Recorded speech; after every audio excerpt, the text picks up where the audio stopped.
see, dear one, I wasn't thinking of dictating G above this recording just before this one. It just came into my mind heart and so forth. And so I gave the reference. And then I'm delighted to find, this seems to be appropriately recording 2087 G. God's contribution here. I mean, everything in life is God's contribution, isn't it? But a special highlight is on 7, the Sabbath. It's a Sabbath approach, isn't it? Significance of 7. Why is 7? Don't know. Just trust it's okay. And find it's a great blessing. And here I feel, blessed again. God's given me the right word for the 7th recording in 2087B. Thank you, Heavenly Dad. Be encouraged, dear one.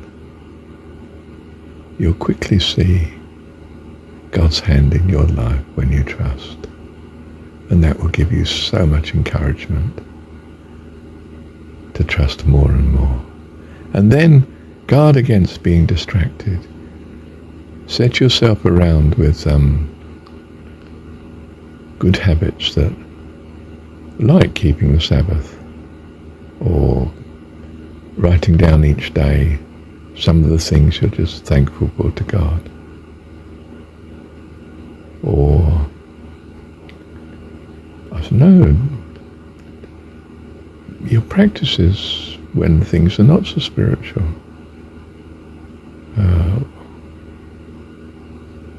For me, it can be anything ranging from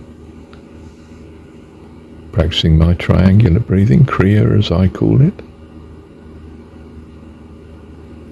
to talking to you, recording. That especially puts me back on track.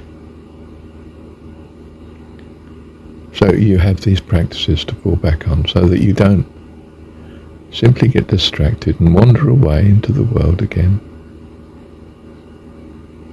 And if you find you have, well, you're always welcome to come home again, you know that.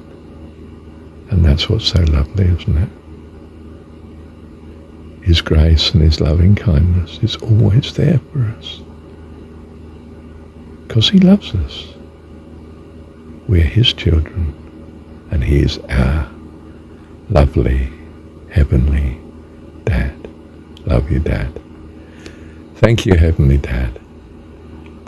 And so I find I've recorded H in this series as well. Thank you, Dad. Thank you, Heavenly Dad. And even the title, do you notice habit? I've called this recording Habit. And you might think, habit, yeah, good practice. Yes, I do mean that, but also what was the habit? A monk's habit, it's his hood, isn't it? It's possibly his hood and the gown itself. The whole gown that the monk wears. Imagine him with his hood up. Now, I don't mean a hoodie on the street. I mean a spiritual hoodie, a monk, okay? It's his protection, isn't it? He's hiding himself from the world. He's actually not attracting attention.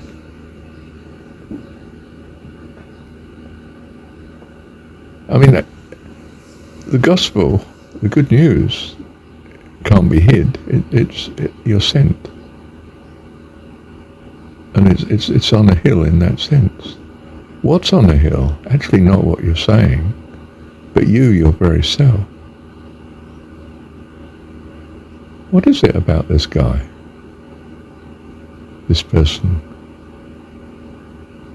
They're peaceful, they're kind, they're joyful, they're assured, confident, they're full of life and hope.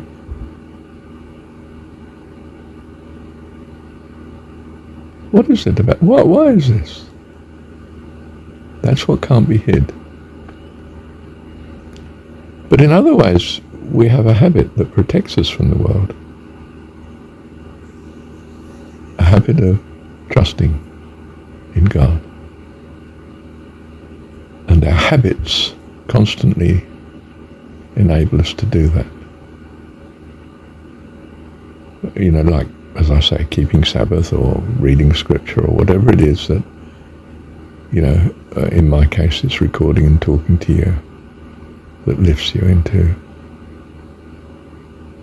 a fuller awareness and trust and love of Him. Whatever does that, that's our good habit, a good clothing between us and the world.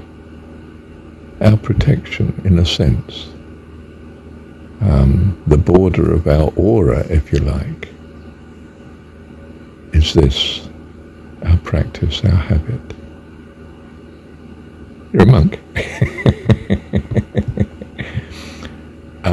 Gnostically speaking, therefore, I'm saying, not literally. Okay? Don't go away and bury yourself in a monastery, alright? Don't do that. That's worldly organisation again, I'm afraid. And you find this out in the end, you know, that it's not a haven heaven at all. It's it's a hotbed of gossip, and even if it's a silent order, no, it can't be a gossip then, can it? But you know, it's not the wonderful place it should be, in a sense. It's not heaven. You're still learning. And you know, I've got a friend who is was formerly a Buddhist monk most earnestly, and he's now no longer. He's put that aside, but he's far more earnestly a monk than he was before. You know, he's truly following what he trusts and believes, and yeah, I'm impressed. I don't mean I wish to follow his way. I mean, I think he has a long way to go. Because, of course, I value the Jesus story very much, and he doesn't. He's still very much valuing the Buddhist way, and in a sort of traditional way, even though he's stopped being a monk. But most earnestly, he's still Buddhist, very much so. And not being an official monk has helped him in that regard. So he's more himself. He's more worshipping his God, in a sense, I would say, from my point of view. That's what he's doing. He's on the path, most earnestly.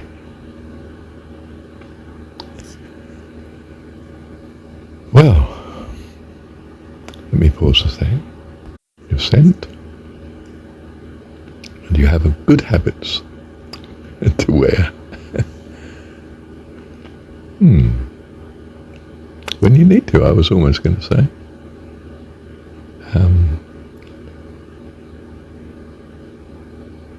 When you are lifted and transcendent, don't particularly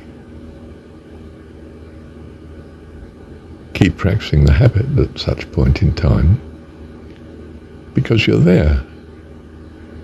Fully involve yourself in being transcendent. Just stop. Love on God. Don't fiddle about, being too mindful to do some Kriya practice or study the next page or listen to the next recording of Marshall or something. If if you're transcendent, goodness gracious, get on with it. That's where you should be, and that's where you are. How wonderful. But at other times we have good habits that we might be ever brought back to trusting him. And I suppose I mean ultimately to be permanently transcendent. Abundant life and life eternal. So back to Jesus' words. I'm come that you might have life and have it more abundantly. And this is life eternal, to know thee, the only true God.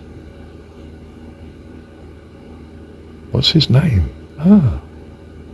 Heavenly Dad.